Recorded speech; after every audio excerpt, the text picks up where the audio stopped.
Today, I'm finally revealing my real estate portfolio. Pero more than the numbers, pag-uusapan natin yung good, the bad, at syempre, may matututunan ka rin. 3 properties na yung binili ko over time. I started in 2018. Yun yung pinakauna. It's a condo in Mandaluyong. Noong 2021, meron din lupa sa Bataan. It was a birthday gift sa sarili ko. And recently, noong 2024, may bago ako ulit binili. Later on, kukwento ko yan. Kung ako na nagsimula lang sa ipon ng 13th month pay at konting sideline ay nakabuo ng real estate portfolio, kayang-kaya mo rin. What's up, Sala Peeps? Ready na ba kayo? Kasi papakita ko na sa inyo paano nyo rin masisimula ng real estate investment journey nyo.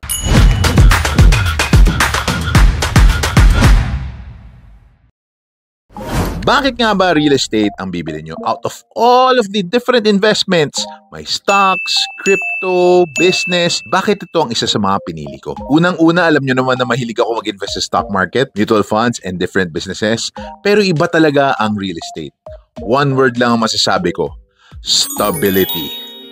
Hindi siya kasing volatile ng ibang investments like stocks or crypto at bonus pa, nakahawakan mo talaga siya. And isa pa, may future cash flow na pwede kang maka-expect pagdating ng panahon. Kapag tama ang nabili mo at ang diskarte mo, pwede ito maging isang source of passive income. Pero syempre, nung nagsisimula pa lang ako, wala pa akong matatawag na portfolio. Una kong property ay isang 3-bedroom condo around 120 square meters dito sa Mandaluyong. So it was way back 2018. Kakamatay lang ng dad ko ng end of 2017. Thankfully, may insurance siya. So yeah, buti na lang talaga may insurance siya. Kaya hindi kami heavily burdened when the time came. May sariling income si mommy and may naipon rin siya. Kaya kahit papano may backup naman kami. Pero kulang pa rin ako for the condo. Half ng price niloan ko sa bank, the other half pinag-ipunan mabuti, nag-sideline. Tinulungan din ako ni Mami. Shoutout kay Mami. I love you, Mami. So the question is, kaya ko ba talaga noon? Honestly, mas gusto ko lang talaga magkaroon ng condo and that desire pushed me to earn more and ma-achieve yung goal na ito.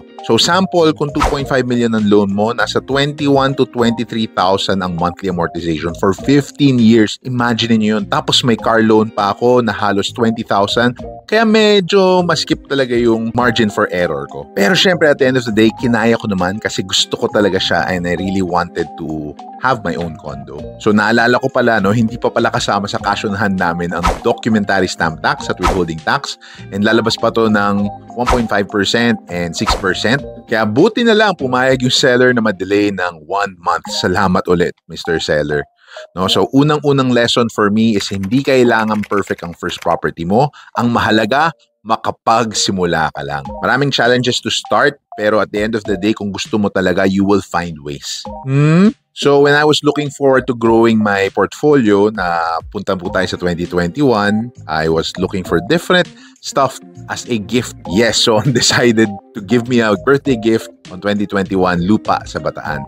No, nag-Facebook window shopping muna ako from Nuvali to Cavite hanggang napadpad ako sa Bataan. Nakakita ko ng 190 square meter lot. Not bad, no? Around 22,000 per month amortization siya, payable in 20 years. Not bad, no? Mahal? Yes. Pero sulit. Kasi pwede siyang either tirhan, pwede maging rest house, pwede siyang paupahan, or maybe if I decide not to use it, if I-flip ko na lang siya, ibebenta ko in the future. Imagine nyo na lang from 15,000 per square meter in 2021, today nasa mga 25,000 pesos per square meter, and that's just in around 4 years. Around more than 50% growth na po. Not bad. Kaya dyan po yung lesson number 2, which is location appreciation is real. Pero dapat pasok pa rin sa cash flow mo. I remember I really wanted this property kasi isa po siyang beach lot. Sangka pa, diba? So marami pong nagde-dream magka-beach lot and isa na po to sa mga naisip ko nun. So quick question for everyone. Kung ikaw ay magkakaroon ng beach property, anong gagawin mo? Comment mo nga below. So, syempre, balik na tayo sa kwento. Yung pinaka-recent property was 2024. And yes, lupa ulit siya. And this time sa Cavite naman. So, makalagpas lang ito ng Aguinaldo Highway. Around 1 hour from Mandaluyong. Not bad na din. Medyo konting mga 1 hour, 1 hour and a half. Pasok sa checklist ko to. Pwedeng tirhan, pwedeng paupahan, or pwede ko rin i-flip or maging deciding factor as a rest house. Bonus lang, malapit sa Tagaytay at sa future Bataan Cavite Interlink Bridge. Gets mo na ba yung strategy na ginagawa ko? So, mas mature na tong decision na to kasi may foresight at konting analysis na rin kung bakit ko binili tong property na to. So, lesson number 3 for me is hindi porket may property ka, tigil ka na. level up your criteria as you go, and tingnan nyo na ano ba yung next steps para mas mapaganda mo yung bibilin mong next property. Marami ako mistakes din nung past ilang years na to nagsimula ako bumili ng mga real property. Hindi lahat ng decision ko perfect. May mga times na sumiskip sa cash flow or may na-overlook ako na taxes or mga fees. Kaya itong 3 real estate lessons I learned the hard way. Number 1, don't buy just because mura. Buy because pasok siya sa goals mo. Importante talaga na nag-gets mo na para ito sa future mo at para to sa gusto mong mangyari sa property na ito. Number 2, check all the costs. Yes, hindi lang po yung list price, hindi lang doon sa contract price. Tingnan nyo po yung monthly amortization, tingnan nyo yung taxes provision, insurance, fees. These things can pile up. Pwede kasing akala mo, ay, hindi naman yan ganun ka-importante. Pero pagka pinagsama-sama na po siya, tapos binabayaran mo na siya every single year, nako, magugulat ka na lang, lalaki din yan. And of course, the third one is to protect your cash flow. Tandaan nyo po, kung meron kayong mga monthly amortization, kailangan po consistent na meron kayong pumapasok na income. Kasi kung wala naman po consistent na income na pumapasok, I do not suggest na maglo-loan po kayo. Mag-ipon na lang kayo para sa cash. Here's a tip for those beginners, paano ka makakapagsimula. Ito na po yung gagawin nyo. First of all, you need to understand and know your goal. Para saan ba tong property na binibili mo? Is it for future cash flow? Is it for your retirement? Or maybe it's your dream home? Kailangan kasi very clear bakit mo to binibili para ganun ka rin ma-inspire para tutuloy-tuloyin mo yung payments mo sa kanya. Second, you need to start saving. Kahit maliit lang yan, basta tuloy-tuloy nagpapasok ka ng income, nagpapasok ka ng part of your money or your income into a savings account para po pagdating nung time, yung opportunity na makabili ng property, ready po yung cash na yan. Ano ba to? Tax deadlines, invoices, at bank statements, sabay-sabay! Ang hirap maging negosyante. Buti na lang may Juan.ac, accounting sidekick ng mga Pinoy negosyante. Bakit Juan.ac? Automatic VAT and withholding tax calculations. Less stress, less mali. AI bookkeeping. AI, pwede pala yun. Goodbye manual data entry. Picturean mo na lang, magre-record na po yung transaction. Real-time reports. Para hindi ka na maguluhan sa numbers mo tuwing kailangan mo siya sa reports mo. Multi-currency support. Yes. Dollar, yen, peso, carry na. Kahit na nasa labas ako, hawak ko pa rin ang negosyo ko.